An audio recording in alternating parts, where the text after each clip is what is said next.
Martes de la 27ª semana del tiempo ordinario.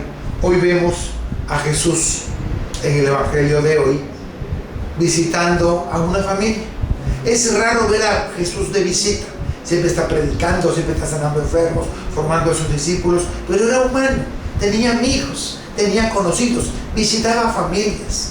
Y si hubo una familia a la que Jesús visitó mucho y quiso mucho y fue muy asiduo a esa casa, fue el hogar de Betania. Un hogar donde solamente habían 3 hermanos, Marta, María y Lázaro. No se habla de los papás, posiblemente ya no estaban ya en este mundo.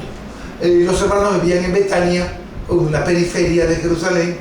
Jesús era de Galilea al norte, pero Jesús, como buen judío, tenía que venir 3 veces, tenía que subir 3 veces a Jerusalén con sus apóstoles, y Jerusalén estaba lleno de tanta gente que no había dónde hospedarse.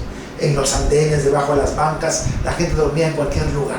Y es por eso que Jesús prefería caminar los 3 kilómetros que separan a Jerusalén de Betania, y se quedaba en la casa de la familia Betania con sus discípulos. Y volvía a la fiesta, se regresaba, y volvía y regresaba. Por lo visto, Jesús frecuentaba bastante ese hogar.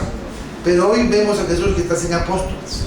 Está visitando a los hermanos de Betania, y entonces María está embelesada escuchando a Jesús en la sala. Marta está preparándole allí el almuerzo, la comida, alguna picadita, y entonces le hace gestos a Marta a María para que le ayude, pero María seguía embelesada, deleitándose de la presencia del Señor. Y eso la molestó tanto que le dice: hey maestro, ¿no te preocupa que mi hermana me haya dejado con todo el trabajo y que no me ayude? ¿Qué estaba esperando Marta? Que Jesús le dijera: sí, María, anda a ayudar a tu hermano. Pero no, María se equivocó. Jesús le dice: Marta, Marta, Marta, muchas cosas te afanan, pero la única importante, la que ha escogido María, ya ella nadie se lo quitará. María prefirió contemplar al Señor, gozarse de su presencia, mientras que Marta estaba muy preocupada en atenderlo.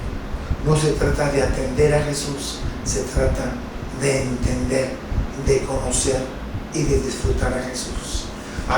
Muchas veces los sacerdotes nos parecemos a Marta, organizando programas, organizando catequesis, organizando encuentros, retiros, con mucho afán, corriendo de un lado para el otro. Pero una cosa es importante: contemplar al Señor. No te olvides del Señor y contémplalo. No te olvides los jueves de visitar al Santísimo y de abrir tu corazón siempre a su presencia. Que el Señor te bendiga.